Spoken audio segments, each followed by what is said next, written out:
ನಮಸ್ಕಾರ ಸ್ನೇಹಿತರೆ. ಕಥೆಯ ಹೆಸರು ಬಣ್ಣಿಸಲಿ ಹೇಗೆ ನಿನ್ನ ಪ್ರೇಮದ ಪರಿಯ. ಕಥೆಗೆ ದನಿ ನೀಡುತ್ತಿರುವವರು ಎಲ್ ಗಿರಿಜಾ ರಾಜ್. ಅವಳು ತನ್ನ ಮೊಬೈಲಿನಲ್ಲಿ ಸಮಯ ನೋಡಿಕೊಂಡು ಬೆಚ್ಚಿದಳು. ನಡುರಾತ್ರಿ 12:50. 12 ಗಂಟೆಗೆ ಸರಿಯಾಗಿ ಬಂದೇ ಬರುತ್ತೇನೆ ಎಂದು ನಲ್ಲ ಕೈ ಮೇಲೆ ಕೈಯಿಟ್ಟು ಆಡಿದ್ದ ಮಾತು ಹುಸಿಯಾಯಿತೆ. ದೂರದಲ್ಲಿ ಮಿನುಗುತ್ತಿದ್ದ ಬೀದಿ ದೀಪಗಳು ಅವಳನ್ನು ನೋಡಿ ಕಿಸಕ್ಕನೆ ನಕ್ಕಂತಾಯಿತು. ಆ ಕತ್ತಲೆಯ ಶೂನ್ಯವನ್ನು ಭೇದಿಸಿ ತನ್ನ ಒಲವಿನ ಗೆಳೆಯ ಬಂದೇ ಬರುತ್ತಾನೆ ಎಂಬ ನಂಬಿಕೆ ನಿಧಾನವಾಗಿ ಕ್ಷೀಣಿಸತೊಡಗಿತು. ಸುತ್ತ ತೋಪಿನ ಹಾಗಿದ್ದ ಆ ದೈತ್ಯಾಕಾರದ ಮರಗಳು ಆ ಪ್ರೇಮೋನ್ಮತ್ತತೆಯಲ್ಲಿ ಓಡಿ ಬಂದಿದ್ದ ಬಾಲೆಯನ್ನು ಹೆದರಿಸಲಾರಂಭಿಸಿದವು. ಆ ಮೊದಲ ಭೇಟಿ, ಪರಸ್ಪರ ಕಣ್ಣುಗಳು ಕೂಡಿದಾಗ ಮೈಯೊಳಗೆಲ್ಲ ಸಂಚರಿಸಿದ ಮಿಂಚು, ಮುತ್ತಿನ ಮತ್ತಿಗಾಗಿ ಕಾತರಿಸಿ ಅದರುವ ಅದರಗಳು, ಅವುಗಳ ಹಿಂಬದಿಯಲ್ಲಿ ಅದಮ್ಯ ಆಸೆಯಿಂದ ಹರಿದಿದ್ದ ಜೊಲ್ಲು ರಸ.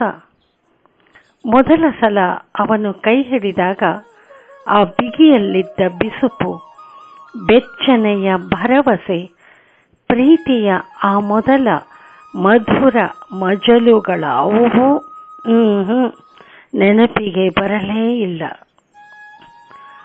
ಆದರೂ ಸೋಲೊಪ್ಪದ ಅತಿಯಾದ ನಂಬಿಕೆ, ತನಗೆ ಗೊತ್ತಿರುವ ದೈವಗಳಿಗೆಲ್ಲ ಸಲ್ಲಿಸಿದ ಹರಕೆ ಬಂದೇ ಬರುತ್ತಾನೆಂಬ ವಿಶ್ವಾಸದ ತಂಗಾಳಿಯನ್ನು ಅವಿಶ್ವಾಸದ ಬಿರುಗಾಳಿಯ ಮೇಲೆ ಸಿಂಚಿಸುತ್ತಿದ್ದವು. ಪ್ರೀತಿಸಿದಷ್ಟು ಸುಸೂತ್ರವಾಗಿರಲಿಲ್ಲ ಭವಿಷ್ಯ. ಅದರ ಕಿಂಚತ್ ಆಲೋಚನೆಯಾದರೂ ಕಂಡಲ್ಲೆಲ್ಲ, ನೋಡಿದವರಲ್ಲೆಲ್ಲ ಪರಸ್ಪರರ ಮೋಹನ ರೂಪಗಳನ್ನೇ ಭ್ರಮಿಸುತ್ತಿದ್ದ ಆ ಪ್ರೇಮಿಗಳ ಮನದಲ್ಲಿ ಸುಳಿಯುವುದು ಸಾಧ್ಯವಿತ್ತೆ? ಬೇರೆ ಬೇರೆ ಜಾತಿಯಾದುದರಿಂದ ಮನೆಯಲ್ಲಿ ಹೇಳಿ ಆಗಬಹುದಾದ ಆ ರಂಪ ರಾದ್ಧಾಂತಗಳನ್ನು ನೆನೆದು ಹೆದರಿಕೊಂಡು ಪ್ರೇಮ ಉಳಿಸಿಕೊಳ್ಳಲು ಎಷ್ಟೋ ವರ್ಷಗಳಿಂದ ಜಗತ್ತಿನ ಅಮರ ಪ್ರೇಮಿಗಳು ನಿರ್ಮಿಸಿಕೊಟ್ಟಿದ್ದ ಸಿದ್ಧ ಮಾರ್ಗ, ಪಲಾಯನ ಸೂತ್ರವನ್ನು ಅನುಸರಿಸಲು ಅವರಿಬ್ಬರು ನಿರ್ಧರಿಸಿದ್ದರು. ಪ್ರೀತಿಸುವುದು ಸುಲಭ, ದಕ್ಕಿಸಿಕೊಳ್ಳುವುದು ಎಷ್ಟು ಕಷ್ಟ ಎಂಬ ಅರಿವು ಮೂಡುತ್ತಾ ಹೋದಂತೆ ನಾನು ಈ ಪ್ರೀತಿಯ ಬಲೆಯಲ್ಲಿ ಸಿಕ್ಕಿ ಹಾಕಿಕೊಳ್ಳಬಾರದಿತ್ತು ಎಂದು ಒಂದು ಕ್ಷಣ ವಿರಕ್ತಿಯೆಡೆ ವಾಲಿತು ಮನ. ಆ ನಡುರಾತ್ರಿಯ ಕುಳಿರ ಗಾಳಿ ಆ ಏರು ಜವ್ವನೆಯ ಮೈ ಸೋಂಕಿ ಇಡೀ ಶರೀರ ನಡುಗಿತು.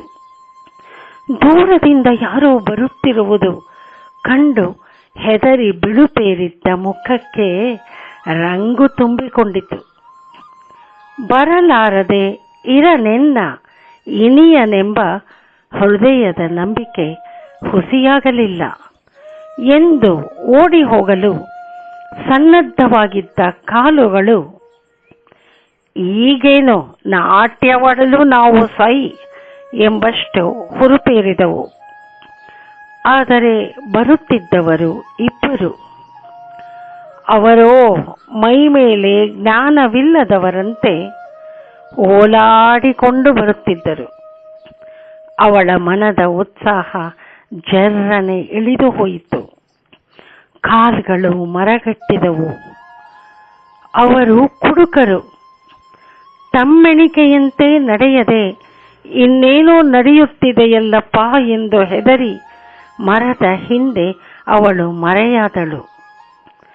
ಆದರೆ ಏನೂ ಆಗಬಹುದಾದ ಸನ್ನಿವೇಶದಲ್ಲಿ ಅವಳ ಅದೃಷ್ಟಕ್ಕೆ ಅವರು ಕುಡಿದ ಮತ್ತಿನಲ್ಲಿ ಅಮಲೇರಿ ತೊದಲು ಮಾತಾಡುತ್ತಾ, ಏಳುತ್ತಾ ಬೀಳುತ್ತಾ, ತಟ್ಟಾಡುತ್ತಾ ಹೊರಟು ಹೋದರು. ಈ ಪ್ರೇಮಿಗಳ ಆಗು ಹೋಗುಗಳನ್ನು ಕಟ್ಟಿಕೊಂಡು ಗಂಭೀರವಾಗಿ ದಿಟ್ಟ ಹೆಜ್ಜೆ ಇಡುತ್ತಾ ಕಾಲದ ಮಾರ್ಗ ಸವೆಸುವ ಕಾಲರಾಯನಿಗೇನಾಗಬೇಕು? ಯಾರು ಬೀಳಲಿ, ಯಾರು ಏಳಲಿ, ಅವನ ನಡಿಗೆ ಮಾತ್ರ ನಿರಂತರ. ಸಮಯ 2 ಸಮೀಪಿಸುತ್ತಿದೆ. ಅವಳು ಕಂಪಿಸಿದಳು. ತಾನು ಮೋಸ ಹೋದೆನೆ. ಅವನ ನಿಷ್ಕಪಟ ಮುಖದ ಹಿಂದಿದ್ದ ವಂಚನೆಯ ಸುಳಿವೇ ತಿಳಿಯಲಿಲ್ಲವಲ್ಲ. ಅಯ್ಯೋ, ನಾನೆಂಥ ಕೆಲಸ ಮಾಡಿದೆ. ಹೆತ್ತವರು ನನ್ನಲ್ಲಿ ಪ್ರಾಣವನ್ನೇ ಇಟ್ಟಿದ್ದಾರೆ. ಅಪ್ಪ ಇವತ್ತು ಊರಿನಲ್ಲಿಲ್ಲ, ಅಮ್ಮ ಒಬ್ಬಳೇ ಬೇರೆ. ಅದಕ್ಕೆ ಅಲ್ಲವೇ ಸುದಿನ ಎಂದು ಈ ದಿನ ಆರಿಸಿಕೊಂಡದ್ದು ಅರ್ಧರಾತ್ರಿಯಲ್ಲಿ. ಆ ಮಮತೆಯ ಹೃದಯಗಳಿಗೆ ಕೊಳ್ಳಿ ಇಟ್ಟು ಬಂದೆನಲ್ಲ. ಯಾವ ಮುಖ ಹೊತ್ತು ಮನೆಗೆ ಹಿಂತಿರುಗಲಿ ಎಂದು ದುಃಖ ತತ್ತಳಾದಳು. ಆತುರದಲ್ಲಿ ಕೈಗೆ ಸಿಕ್ಕಿದ ಬಟ್ಟೆಗಳನ್ನು ತುರುಕಿಕೊಂಡು ಬೀರುವಿನಿಂದ ಕೈಗೆ ಸಿಕ್ಕಷ್ಟು ಹಣ ದೋಚಿ ಪ್ರೀತಿಯ ಮುಂದೆ ಯಾರೂ ಬೇಡ ಎಂದು ಹೊರಟು ಬಿಟ್ಟಿದ್ದಳು.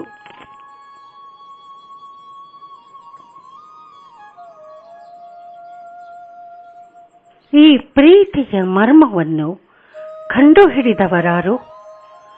ದೂರದಿಂದ ಯಾರೋ ಬರುತ್ತಿರುವುದು ಕಂಡಿತು. ಈ ಮನಸ್ಸೆಂಬುದು ಎಂಥ ಚಂಚಲ ಮಾಯಾರಂಗ! ಕ್ಷಣ ದುಃಖ, ಕ್ಷಣ ಸುಖಕ್ಕೆ ಹೇಗೆ ಸ್ಪಂದಿಸುತ್ತದೆ? ಕ್ಷಣದ ಹಿಂದೆ ವಿರಕ್ತಿ ಆವರಿಸಿದ್ದ ಮನದ ತುಂಬ ಅನುರಕ್ತಿಯ ಜಲತರಂಗ ಅನುರಣಿಸತೊಡಗಿತು.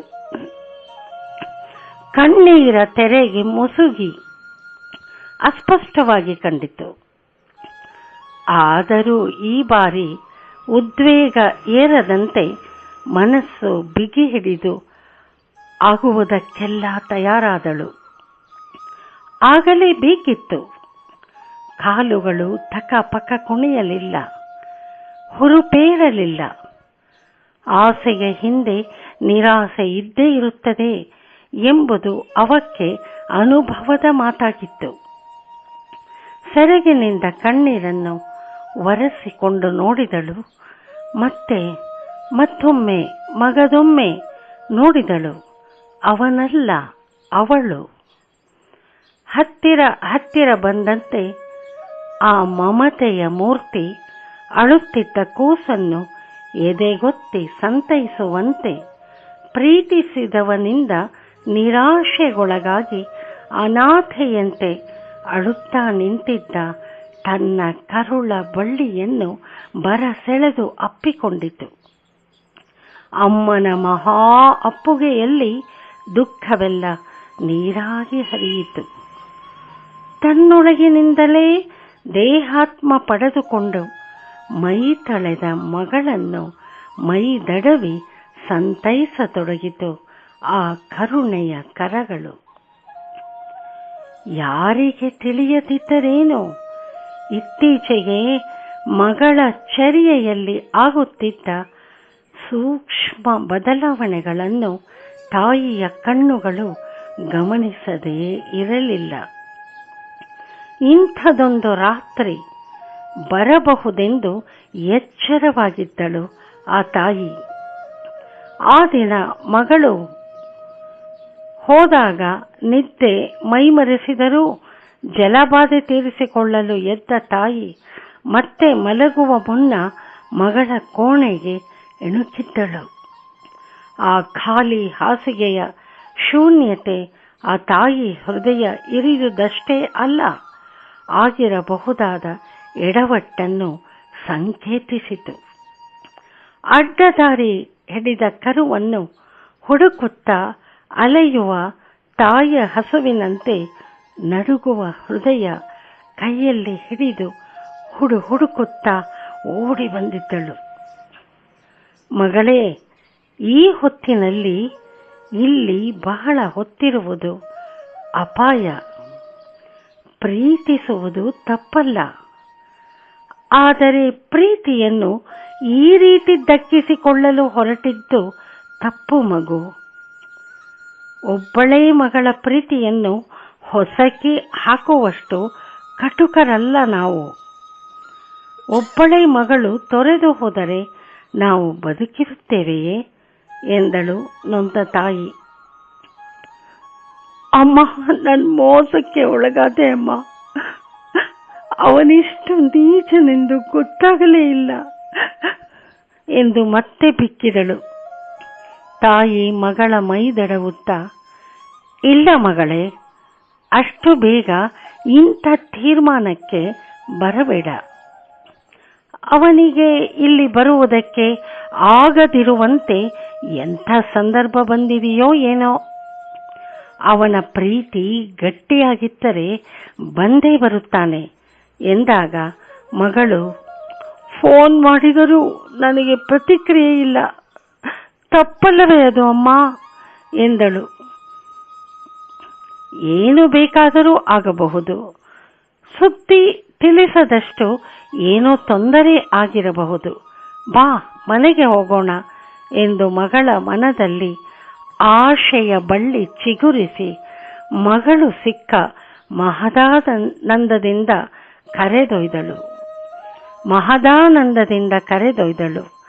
ಅವಳು ತಾಯಿಯ ಹಾರೈಕೆ ನಿಜವಾಗುವ ದಿನಕ್ಕಾಗಿ ಆಸೆಯ ಕುಸುಮಗಳನ್ನು ಮುಡಿದು ನಿರೀಕ್ಷಿಸತೊಡಗಿದಳು. ಅಲ್ಲಿ ಅವನೋ ತಂದೆಯ ಮನದಲ್ಲಿ ಕಾರ್ಮೋಡಗಳಂತೆ ದಟ್ಟವಾಗಿ ದಟ್ಟೈಸಿದ್ದ ಜಾತಿ ಭ್ರಾಂತಿಯನ್ನು ಹೋಗಲಾಡಿಸಿ ಕಾರ್ಮೋಡ ಕರಗಿಸಿ ಸೊಬಗಿನ ಸೋನೆಯಾಗಿಸಲು ಇನ್ನಿಲ್ಲದ ಪ್ರಯತ್ನ ಮಾಡಬೇಕಾಯಿತು. ಅವನ ತಾಯಿ ಮಗನ ಪರವಾಗಿ ಮತ ಚಲಾಯಿಸಿದಾಗ ತಂದೆ ತಲೆಬಾಗಲೇಬೇಕಾಯಿತು. ಒಂದು ಒಳ್ಳೆಯ ದಿನ ತಾಯಿ ತಂದೆಯರೊಂದಿಗೆ ತನ್ನಿನಿಯ ತನ್ನ ಮನೆಯ ಬಾಗಿಲಲ್ಲಿ ಪ್ರತ್ಯಕ್ಷವಾದಾಗ ಅವಳು ನಿಂತಲ್ಲಿ ನಾಚಿ ಮೊಗ್ಗಾದಳು. ನಮಸ್ಕಾರ.